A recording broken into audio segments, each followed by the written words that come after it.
ఏ మనుషులైనా నిన్ను బాధిస్తున్నారా? ఉద్యోగ స్థలంలో కొందరు వ్యక్తుల ద్వారా నీకు బాధ కలుగుతుందా? కుటుంబంలో నీ బిడ్డల ద్వారా, నీ భార్య ద్వారా, నీ భర్త ద్వారా బాధ కలుగుతుందా? కాలేజీలో లెక్చరర్స్ ద్వారా, తోటి విద్యార్థుల ద్వారా బాధ. ఏ బాధ నుండైనా దేవుడు నీకు విడుదల కలుగ చేస్తాడు. భయపడొద్దు. దావీదు గారు గొప్ప నమ్మకం దేవుని యందు ఉంచుకున్నారు. ఆ గొప్ప దేవుడే నాకు తోడుగా ఉండగా నరులు నన్నేం చేస్తారు? దేవుని బిడ్డ, కొంతమంది నరులను బట్టి నీవు భయపడుతున్నావు కదా. నీవున్న చోట దేవుని యందు నమ్మిక ఉంచు.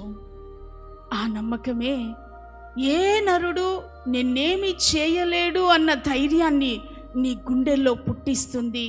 హింసించే మనుషులు ఉంటారు కొంతమంది. నేను ఎరిగిన ఓ మంచి భార్య, చాలా వినయ మనస్కురాలు, చాలా నెమ్మది పరురాలు. ఎప్పుడైనా తనకు కోపం వచ్చింది నేను చూడలేదు. ఎంత మంచి సుగుణం అంటే తనంటే నాకు గుండెల్లో చాలా ప్రేమ. అటువంటి వ్యక్తికి అనుమానం కలిగిన ఒక భర్త దొరికాడు. పాపం ఆవిడ చాలా చక్కగా ఉంటారు, చాలా సౌందర్య రాశి. తను చాలా నెమ్మది పరురాలు. ఇంట్లో నుంచి బయటికి వెళ్ళరు.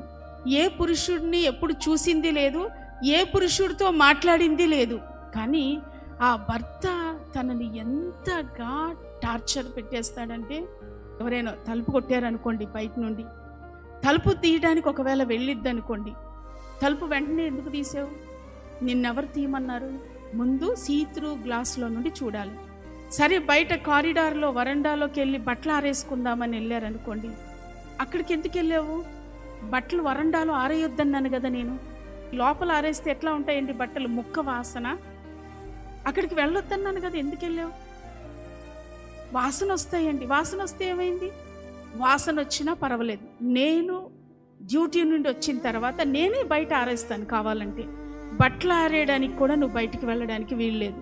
ఇటు చూస్తే ఏమంటాడో, అక్కడ నిలబడితే ఏమంటాడో, ఈ తలుపు తీస్తే ఏమంటాడో, తలుపు వేస్తే ఏమంటాడో.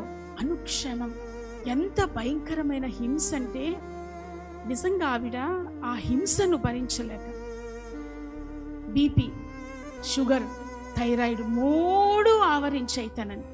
తర్వాత తెలిసి చాలా బాధపడ్డాను నేను.